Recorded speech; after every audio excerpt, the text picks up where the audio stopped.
14 जनवरी को उत्तरायणी पर्व मनाया जाता है। आज प्रदेश के मुख्यमंत्री पुष्कर सिंह धामी बागेश्वर के पवित्र सरयू तट से श्री राम लला के प्राण प्रतिष्ठा के उपलक्ष्य में सांस्कृतिक कार्यक्रमों का शुभारंभ करने जा रहे हैं, जो 22 जनवरी तक चलेंगे। क्या आपको मालूम है कि इस ऐतिहासिक कार्यक्रम के लिए सीएम धामी ने बागेश्वर की धरती और उत्तरायणी पर्व को ही क्यों चुना? इसके पीछे यहाँ का धार्मिक और स्वतंत्रता संग्राम से जुड़ा ऐतिहासिक महत्व है। वैसे तो सर्वविदित है कि बागेश्वर को भगवान शिव की तपोभूमि माना जाता है, इसलिए यहाँ का नाम बागेश्वर पड़ा।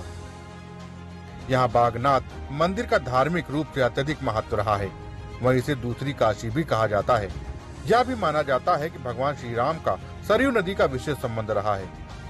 बागेश्वर भी सरयू नदी के तट पर बसा है, इसलिए यह भूमि धार्मिक दृष्टि से अत्यधिक महत्वपूर्ण हो जाती है।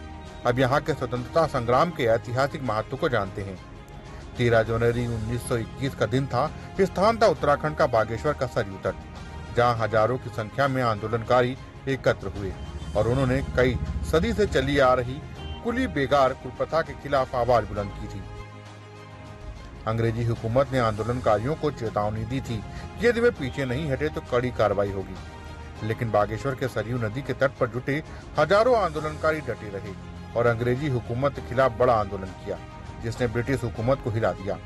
फिर आया 14 जनवरी का दिन, जब उत्तरायणी पर्व के दिन आंदोलनकारियों ने कुली बेगार प्रथा के रजिस्टरों को सरयू नदी में बहा दिया।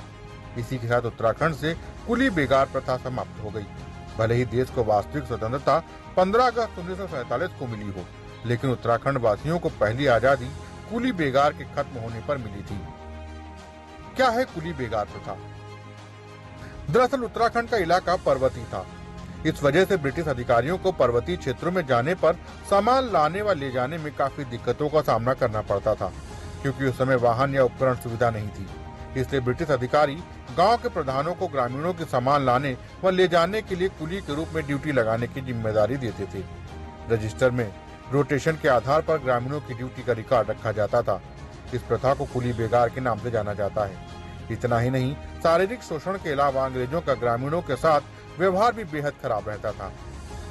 उत्तराखंड वासी इस प्रथा को स्वाभिमान के खिलाफ मानते थे।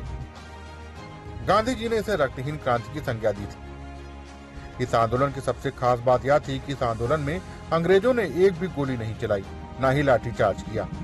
उत्तराखंड वासियों की ताकत के सामने अंग्रेजी हुकूमत ने घुटने टेक दिए थे, जबकि राष्ट्रीय स्तर के प्रदर्शनों में देखा गया कि विरोध को कुचलने के लिए अंग्रेजों बड़ा बल प्रयोग करते रहे हैं।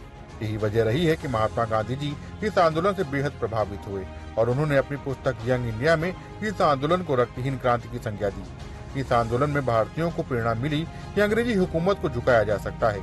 इसके बाद गांधी जी ने भी देशव्यापी आंदोलन को तेज किया और गांधीवाद को अपनाने का आह्वान किया।